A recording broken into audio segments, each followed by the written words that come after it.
Hello guys, ako nga pala si Lex Beta. At itong video na to, itatakal natin kung paano gumawa ng promotional video na makakapag-generate ng sales. Yan.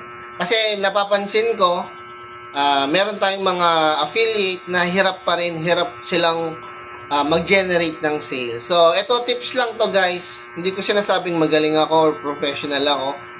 Tips lang to kung paano kami nakakapag-generate ng sales. Okay? So, simulan na natin kagad. Okay? Meron tayong 4 na component sa pagbebenta online. Ito, hindi nyo rin ito magagamit para sa beta kit. Pwede nyo rin itong gamitin sa ibang produkto na gusto nyong ibenta online. Yung components natin guys, ito yung makakatulong sa inyo mag-generate ng sales. Ginagamit to ultimo ng mga professional o yung mga sikat na content creator or affiliate. Okay? Yung unang-unang sa components natin is yung hook. Hook, yung unang-unang components natin. Pangalawa, problem. Pangatlo, syempre kung may problema, meron din solution. And yung pang-apat is yung proof, guys. Okay? So, itatakala natin si hook. Si hook, guys, isa to sa vital or pinaka-importante sa pagko-content creator. Okay? So, importante siya dahil ito yung kumbaga magdidikta kung mag-i-stay ba si client sa'yo or si viewer sa'yo or hindi. Si hook guys, ito yung 1 to 3 seconds ng videos mo. Kailangan ma-hook mo na kagad yung kliyente o yung viewers mo. So 1 to 3 seconds ng videos mo, kailangan meron kang word or action na makakapagpa-stay. May stay mo si viewers mo dun sa videos mo kasi guys sa atin sa pag-scroll natin, 'di ba? Kahit sa sarili natin, alam naman natin yan na kapag nag-scroll tayo, kapag hindi natin nagugustuhan or hindi na-hook yung attention natin, ini-scroll up lang natin. 'Di ba? So, kailangan dun sa unang segundo hanggang sa pangatlong segundo ng video mo, meron kang word or action na gagawin na mahuhook ang kliyente. For example, ganito guys, maganda example natin yung paldo na naman ako or ang laki na naman ng benta ko. Sa unang video, sa unang segundo pa lang ng video nyo, kumbaga, makukuha nyo na kagad yung attention kasi ayun yung nila eh. Kumbaga, ayun yung gusto nilang mga marinig, interesado sila sa pera, di ba? So, pwede rin naman na namatayan na naman ako ng isda or may velvet parasite na naman yung mga isda ko. Kumbaga, yung unang segundo ng videos nyo is mahuhook mo kagad si viewers or si client na mako-convert mo into sales. Kasi, ayun talaga yung vital, guys. Yung pinakamahalaga sa pagko-content creator. Yung unang segundo. Yung unang 3 segundo ng videos mo. Kung paano mo mapag-i-stay si viewers or si client. So, doon pa lang guys, sa hook pa lang guys, dapat meron kagad kayong hook mechanism or hook na word or hook na action para mapag-stay nyo kagad si client, okay? O kaya si viewers. Mau-convert nyo yan into sales or into followers, guys. Mahook nyo kagad yan. So, pinakamahalaga yung hook sa paggawa ng videos, okay? So, pangalawa naman is problem. Problem, kailangan natin yan, guys, na tukuyin natin kung ano yung problema. Kung ano yung problema na kailangan natin solusyonan. Sa paggawa ng videos, dapat sa pagbebenta ng product, dapat alam natin kung ano yung problema. Kumbaga, ikaw yung magiging superhero dito sa videos mo. Alam mo yung problema and alam mo rin solusyonan. For example, yung problema, yung mga sakit, di ba? Velvet parasite, yan, yung mga karaniwang problema. Kaya mas maganda talaga sa mga nagbebenta ng produkto, kumbaga na-experience nila yung problema para mas dama ng viewers nila kung ano ba yung problema na tinutukoy natin, na nararanasan natin sa pag-aalaga ng isda. Dapat alam nyo yung problema guys. Kung magbebenta kayo ng produkto, dapat tukoy nyo kung ano yung problema. Ayan, paulit-ulit na ako. Alam niyo yung problema. For example, ito guys. Example natin is yung mga newbie. Karaniwang problema ng mga newbie is wala sila, namamatayan kagad sila. Tama? Namamatayan kagad sila ng isda or nagka-clamp kagad yung isda nila. Di ba? Nagkaka-finrat, ang tawag dito, pop eye, kasi hindi nila alam, kumbaga, hindi pa nila alam kung paano mag-take care or kung ano yung mga ipapatak, yung bacteria, hindi pa nila alam. Basta nag-aalaga lang sila sa mga newbie. Dapat alam niyo yung problema, okay? So, pangatlo, yung solusyon. Magkaduktong lang naman yan. Problem and solution. Kung paano natin sinusolusyonan yung problema. Okay?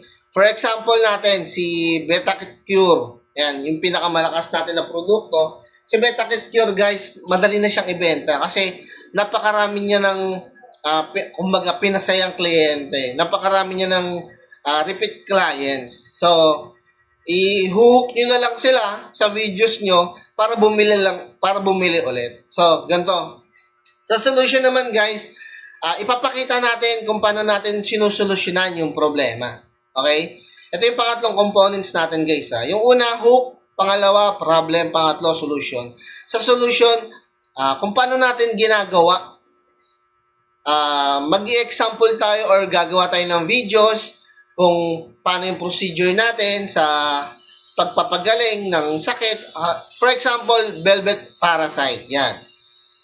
Marami na akong ginawang videos dyan sa velvet parasite. Yung ibang mga content creator din.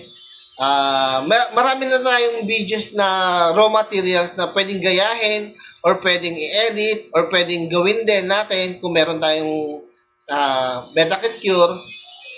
So, sa solution, guys, hindi na kayo mahihirapan eh. Hindi na kayo mahihirapan na, kumbaga, paniwalain si client dun sa solution. Kasi marami ng given na testimony, na experience, okay, ng mga kliyente dun sa pangatlo natin. Kaya hindi siya mahirap ibenta kasi meron ng solusyon na nakikita yung mga kliyente. Okay?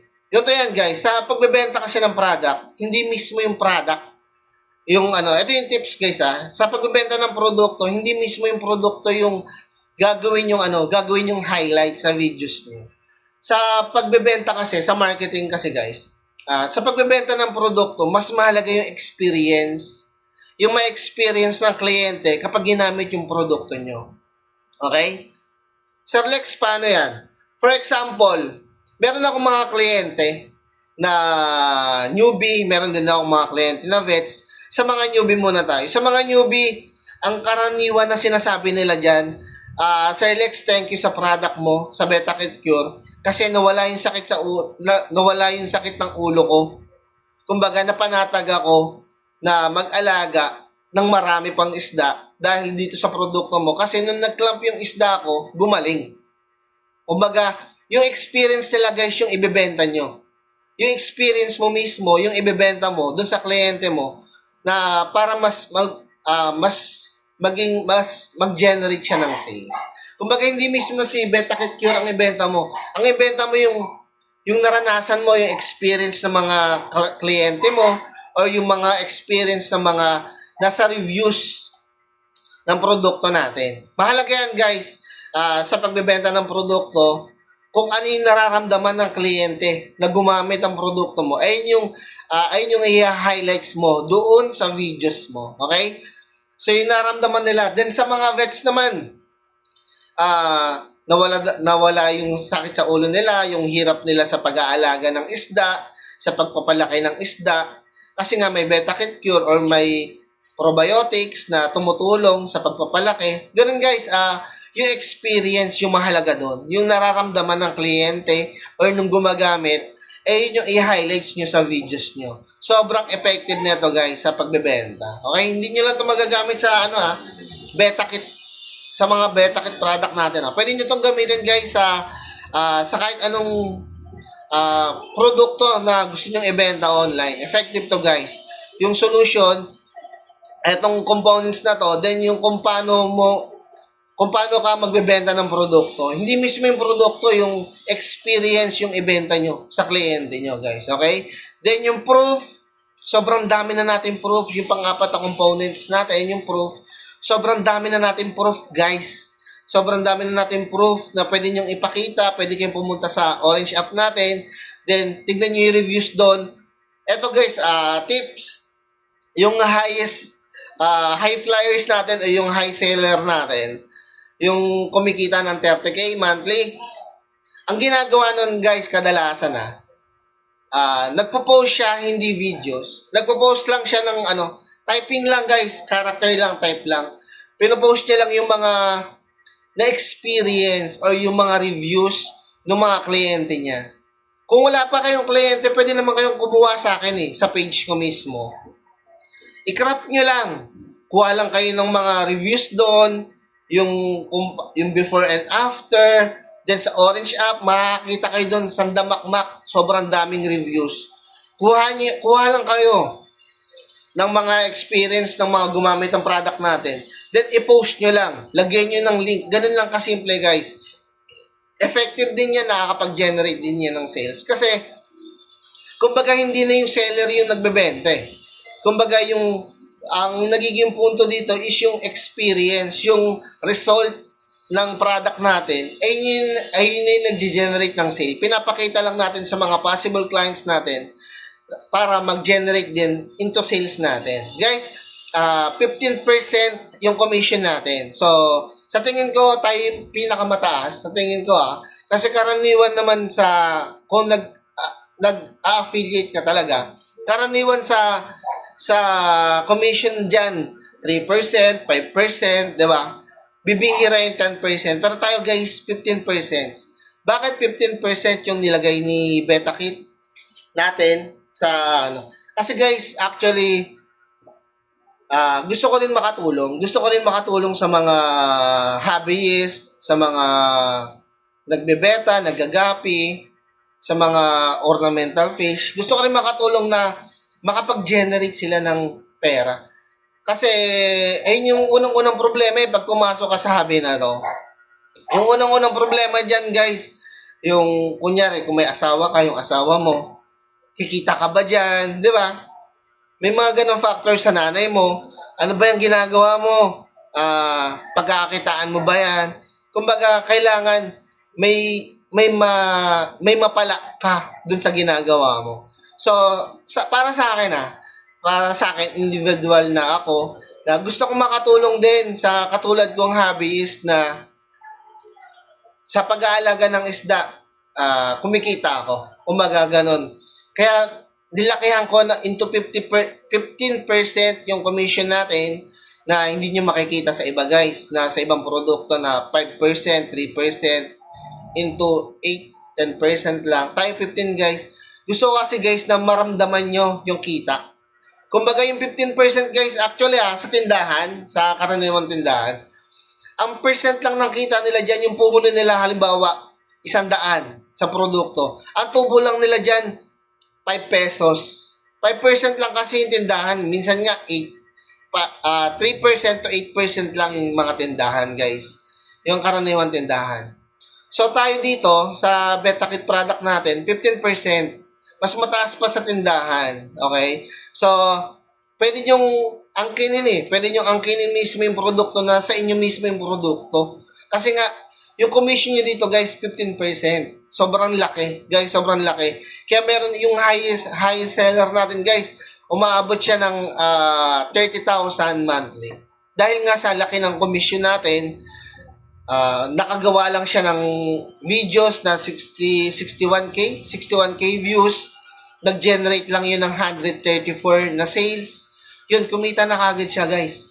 Malaki na kagad yung kinita niya, guys. So, possible din. Kung lang gagawa niya, guys, possible din na magawa nyo. And, kung gagawin nyo yung 4 na components natin, kung yung way ng pagbebenta natin, possible, guys, na magawa nyo rin yung 30K monthly. Ayun yung target ko talaga, guys, na kumita kayo at least 30K monthly. Malagpasan nyo yung minimum wages dito sa Pilipinas. dahil lang sa pagbebenta ng produkto. Kaya sinasabi ko na hindi nyo lang ito magagamit sa beta kit. Pwede nyo itong gamitin, itong procedure na to ng pagbebenta sa ibang produkto online. Kung makakatulong sa inyo guys, go. Bakit hindi, diba? So, kailangan gusto ko na makabenta tayo lahat guys. Tutulungan ko kayo kung paano, kung may hindi kayo naiintindihan, yung handouts natin guys, isi-send ko dyan sa GC natin. Para mas matakil nyo.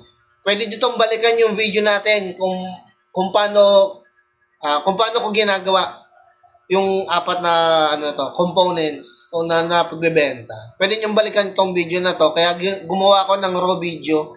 Walang cut, walang edit. Yan. Para malaman nyo guys kung paano natin ginagawa yung promotional videos natin. Mahalaga yung hook, problema, then solusyon, then proof. Yan lang kasimple guys. Kailangan nyo lang talaga guys para kumita ng pera is yung effort. Dito guys, wala kayong ilalabas na pera. Effort lang, internet, then tiyaga. Pinakamahalaga guys, consistency. Dapat consistent kayo sa paggawa ng videos, sa pag-promote ng product nyo para kumita kayo guys. Ayun lang, maraming salamat. Sana nakatulong. And kung may tanong kayo, pwede kayo magtanong dun sa GC natin. And ayun lang guys, maraming salamat. Thank you. Let's beta out.